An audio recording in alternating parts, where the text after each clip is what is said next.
গত কয়েকদিন আগে আমাদের দেশে এসএসসি পরীক্ষার ফলাফল প্রকাশিত হয়েছে।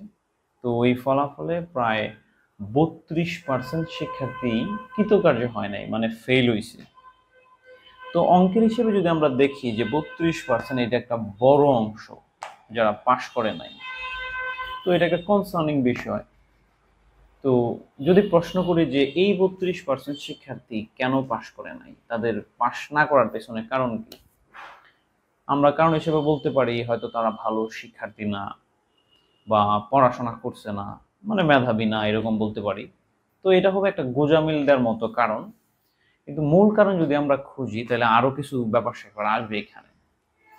তাদের পাশ না করার পেছনে আরো যে কারণ আছে, এর মধ্যে প্রথম কারণ হচ্ছে আমাদের দেশে বিশেষ করে গ্রামে যেসব শিক্ষকরা শিক্ষা দিয়ে থাকেন বা পাঠদান করায় থাকেন, তারা যে বিষয়ের উপর পড়ান ওই বিষয়ের উপর নিজেই জানে না, নিজেই ভালো দক্ষ না। আমরা ফর এক্সাম্পল যদি বলি একটা সাবজেক্ট ইংরেজি, যারা ইংরেজি পড়ান গ্রামের শিক্ষক, আমি লক্ষ্য করছি যে তাদের অধিকাংশ শিক্ষকই হচ্ছে নিজেরা ভালো ইংরেজি বলতে পারে না। ভালো ইংরেজি বলতে পারে না মানে ইংরেজি বলতেই পারে না।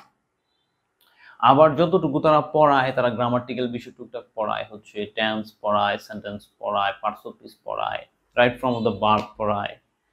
তো এই বিষয়গুলো তারা হচ্ছে গিয়া ওই যেইভাবে শিখে আসছে ওইভাবে পড়ায়, এই বিষয়গুলো পড়ায়, কিন্তু হচ্ছে তারা ইংরেজি শেখায় না মূলত। তারপরে যতটুকু ইংরেজি শেখায়, যেমন তারা যেসব তারা পড়া দেয় শ্রেণীকক্ষে, যেমন কম্পোজিশন, একদিন একটা পড়া যদি দেয় যে কম্পোজিশন, এটার নাম হচ্ছে জার্নি বাই বোট। তো সেখানে সে তারাঙ্গিকে সে লিখে লিখে দেয় যে এটা লিখে দিলাম, এটা পড়ে আসবা, এটা দিবা, কনফার্ম। তো লিখে দিছে কিভাবে, সে লিখে দিছে যে আমার মামার বাড়ি হচ্ছে বাঞ্ছারামপুর, সেখানে আমি নৌকা যুগে গিয়েছিলাম, ওই দিন চাঁদ ছিল আকাশে, তারপর দিনটা এনজয় করেছিলাম খুব, আমার বাড়ি শ্রীনগর, তারপর যাত্রা শেষে আমি আমার বাড়িতে ফিরে আসি। ওই একই কম্পোজিশন শ্রেণীকক্ষে আরো যে 60 জন শিক্ষার্থী আছে, যারা 60 জন শিক্ষার্থী বা 70 জন শিক্ষার্থী আছে, সবাই একই কম্পোজিশন লিখছে। এবং সবার নানির বাড়ি বাঞ্ছারামপুর, সবার বাবার বাড়ি বা নিজের বাড়ি হচ্ছে গিয়া শ্রীনগর। এখানে যদিও এক একজনের বাড়ি এক এক জায়গায়, কারো বাড়ি বা ঐশিয়া, কারো বাড়ি শ্রীনগর, কারো বাড়ি করিমপুর, কারো বাড়ি রসুলপুর, কিন্তু সে নিজে তো জানে না। শিক্ষক জানে, কিন্তু শিক্ষক ওটা ইয়ে করে দেয় নাই। তো এই হচ্ছে আমাদের শ্রেণীকক্ষে পড়ানোর সিস্টেম, যে শিক্ষার্থীরা হচ্ছে ভালো, মানে শিক্ষক না পাওয়ার কারণে সে ওই বিষয়গুলো ভালোভাবে জানে না, শিক্ষকও ভালোভাবে জানে না, তো সে ওইভাবেই শেখায়। তো গেল হচ্ছে এটা, যে শিক্ষকরা হচ্ছে ভালো না জানার কারণে ভালো পড়াইতে পারে না বা ভালো পড়ায় না।